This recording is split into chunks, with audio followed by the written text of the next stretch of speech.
It was the kind of afternoon no one remembers until they have to. Quiet, unassuming.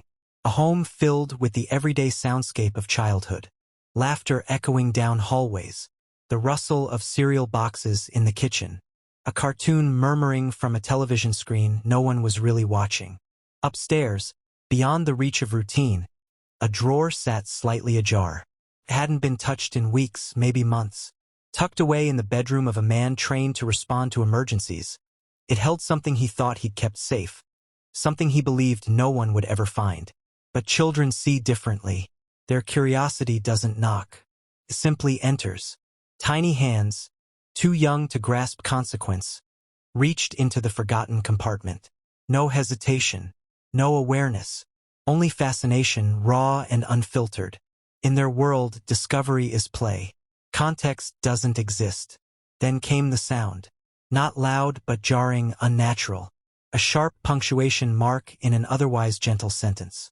A scream, followed by stillness. Then another. The air shifted. The atmosphere, once filled with warmth and motion, turned cold and stuck in place. Panic swept through the household like a sudden storm. A mother dropping a glass.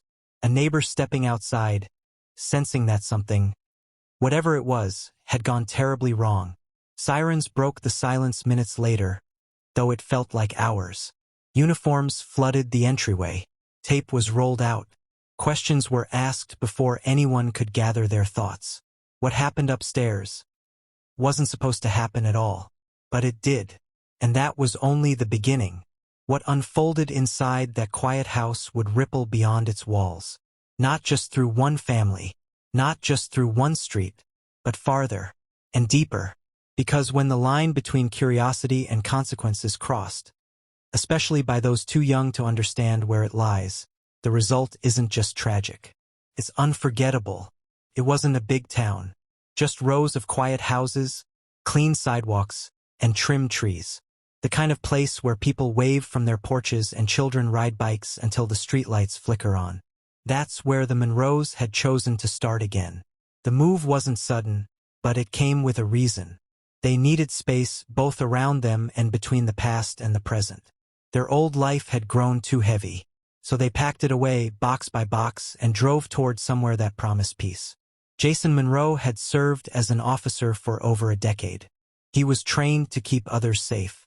Calm under pressure, sharp on the job. But he was tired. The late-night calls, the paperwork, the faces that stayed with him long after he'd clocked out. It wore him down.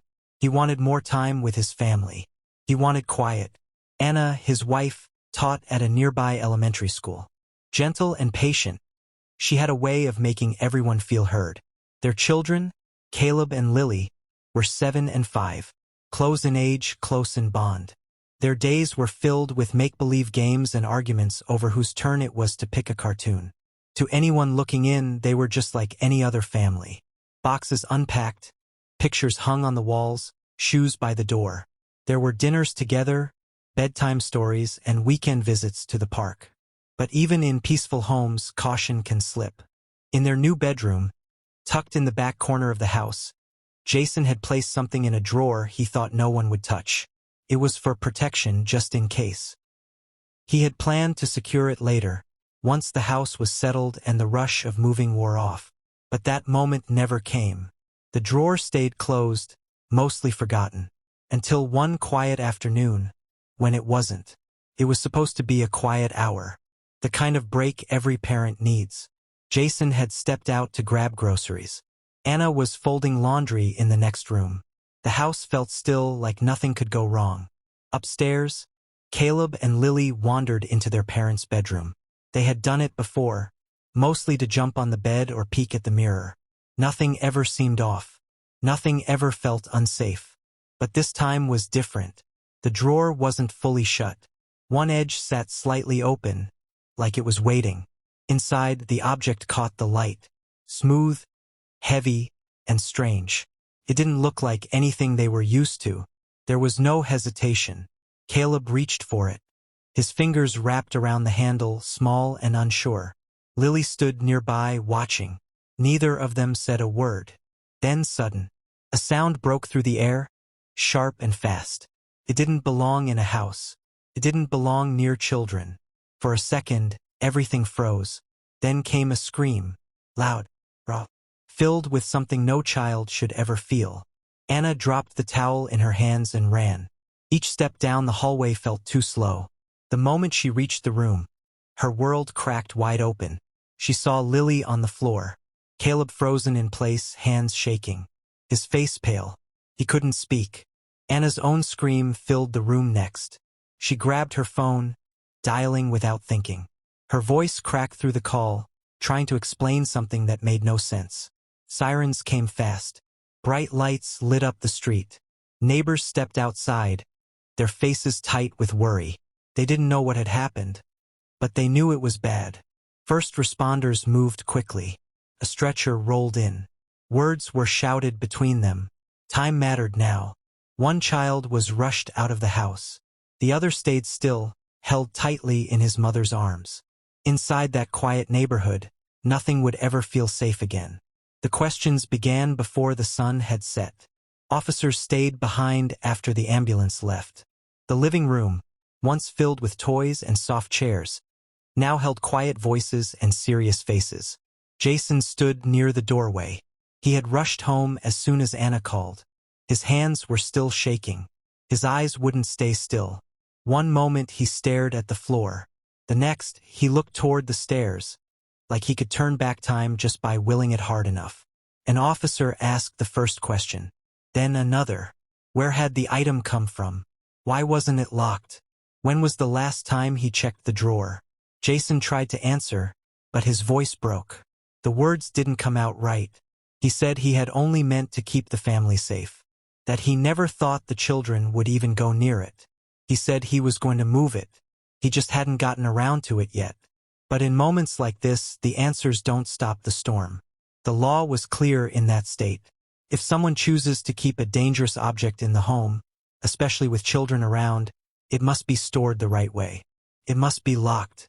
It must be out of reach. That wasn't the case here. Officers wrote things down. One of them stepped outside to speak into a radio. Another walked through the house, taking pictures. Jason sat in silence, his head low. Then came the cameras. Local news vans parked outside the gate. Lights flashed. Reporters spoke in quick, serious tones. Words like tragedy, questioned, and unsecured floated through the screen. Some neighbors stood nearby, arms crossed, eyes filled with quiet judgment. Others kept their distance but said kind things about the family, about how friendly they were, how playful the children had always been. The town split. Some blamed Jason, said he should have known better, said this never had to happen. Others defended him. They called it an accident, a mistake that anyone could make. But no one could deny one thing. A moment of carelessness had changed everything. And now there were no simple answers. Days passed, but the news didn't fade. The story stayed on every screen, every page, every voice in the neighborhood. But no one expected what happened next. Came from just down the street. Another house, another child. The boy was 8 years old. He had heard the whispers. He had seen the news. He had asked questions no one had answers for. His parents had told him to stay quiet, to stay out of it. But children remember what they hear, and sometimes they act on what they don't fully understand. In his own home, alone in the room, he found something he wasn't supposed to find. Something his father had left in a closet, high up, not locked. The boy climbed. He reached. He tried to copy what he had heard others talk about. Then once again the silence broke. A loud sound. A scream. The same rush of fear. Another call for help. This time it was his younger sister. The town was shaken once more. The first family had barely begun to breathe again, and now this. Police arrived again. Tape was stretched across another front yard. Neighbors gathered with faces full of shock. The connection was made quickly. Officers found drawings in the boy's room, notes, headlines he had cut out and taped to a notebook. He had followed the first incident like a story and tried to play it out. The news cycle exploded. This was no longer a single tragedy. It had grown. It had repeated. People began to use the words chain reaction and domino effect. Commentators on the news called it a wake-up call. Anger spread. Some blamed the media. Others pointed fingers at parents. Many turned back to Jason Monroe, saying his one mistake had opened the door to all of it. Signs went up outside houses. Petitions began. Some demanded new laws. Others just wanted someone to take the fall. The town was no longer grieving quietly. It was loud now, divided, on edge, and more eyes than ever were watching. It wasn't just a town problem anymore. The story had crossed state lines. The second incident had changed everything. News shows booked panels. Talk shows ran specials. People with strong voices were now part of the conversation. Some called it a failure of parenting. Others blamed the system. Some shouted for stronger rules. Others warned about freedom. But in the middle of all the noise, two names kept coming up: Jason and Anna Monroe. Cameras waited outside their home. Photos of their children were printed in papers and shown on screens. Online, people picked sides. One comment defended them. The next one tore them apart. Anna, once known as a quiet schoolteacher, became the face of heartbreak. She didn't speak to the news. She didn't answer questions. But her silence made people curious. Some felt sorry for her.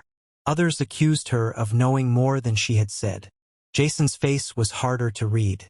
He had spoken once to a reporter, brief, soft words that didn't calm anyone.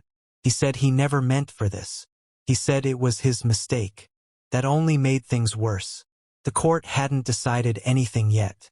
But outside the courtroom, a different kind of trial had already begun.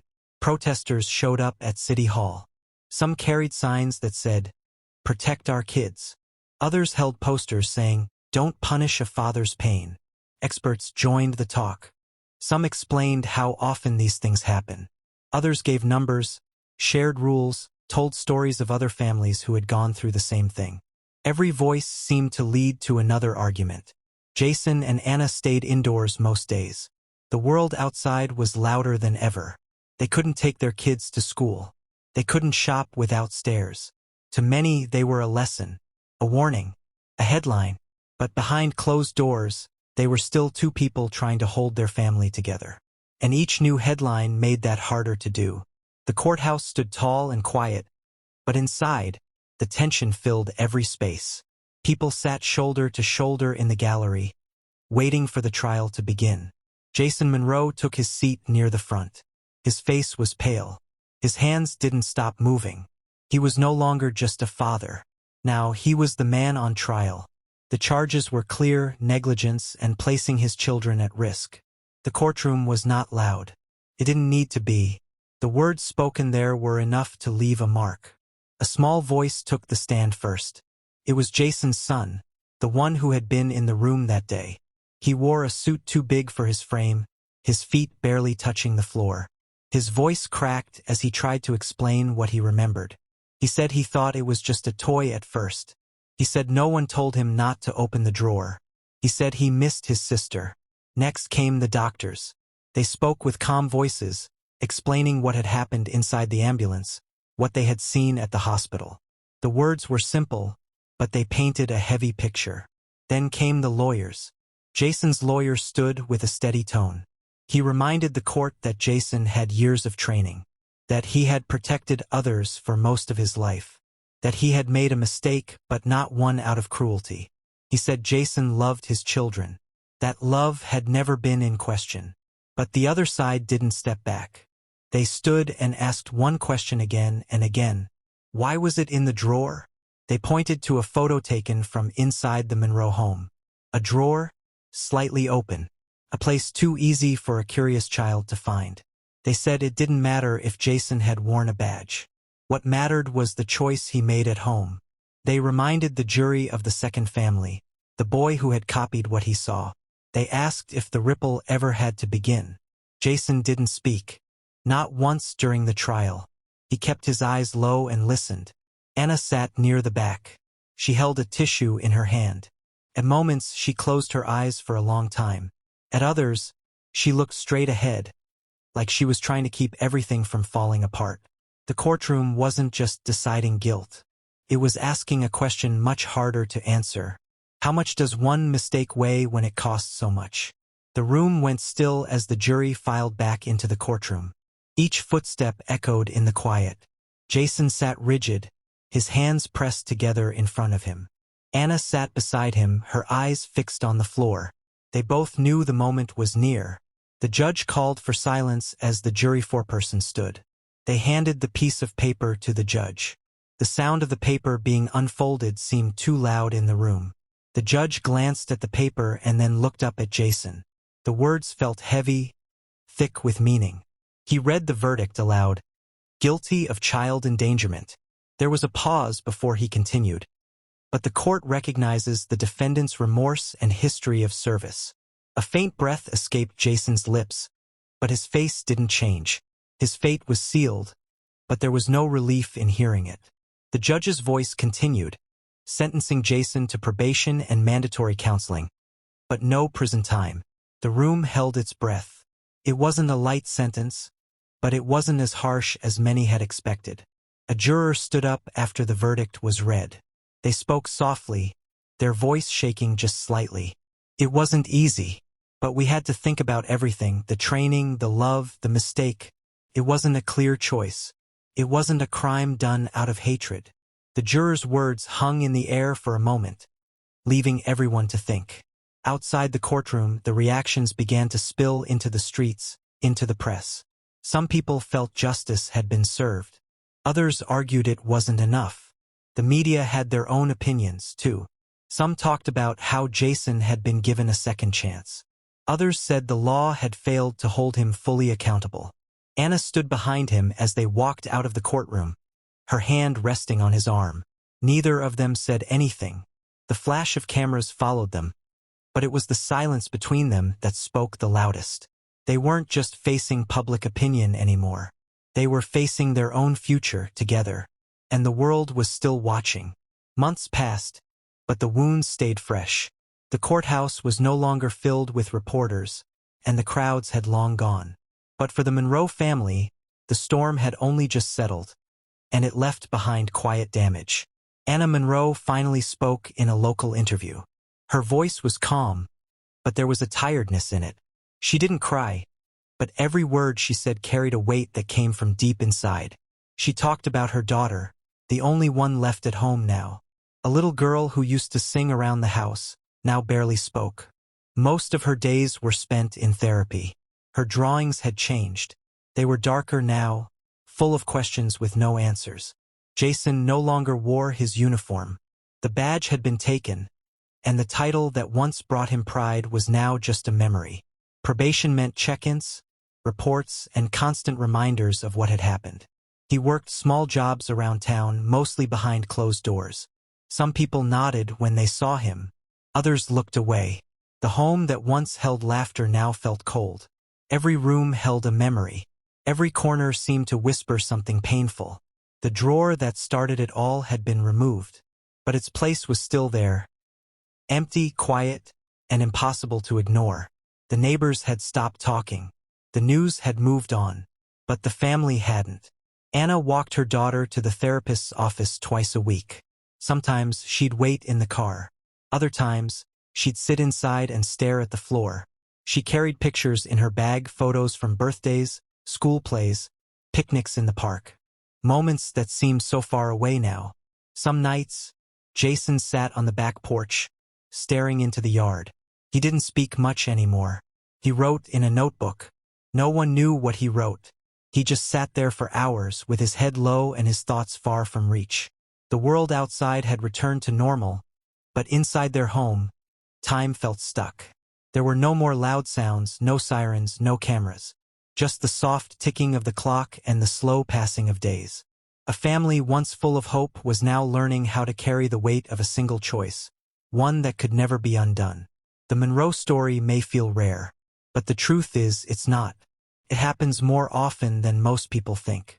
In the last 5 years alone, hundreds of reports have been filed across the country involving young children and unlocked weapons found in homes.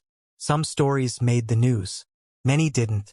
A curious hand, a forgotten drawer, a moment of silence, and then everything changes.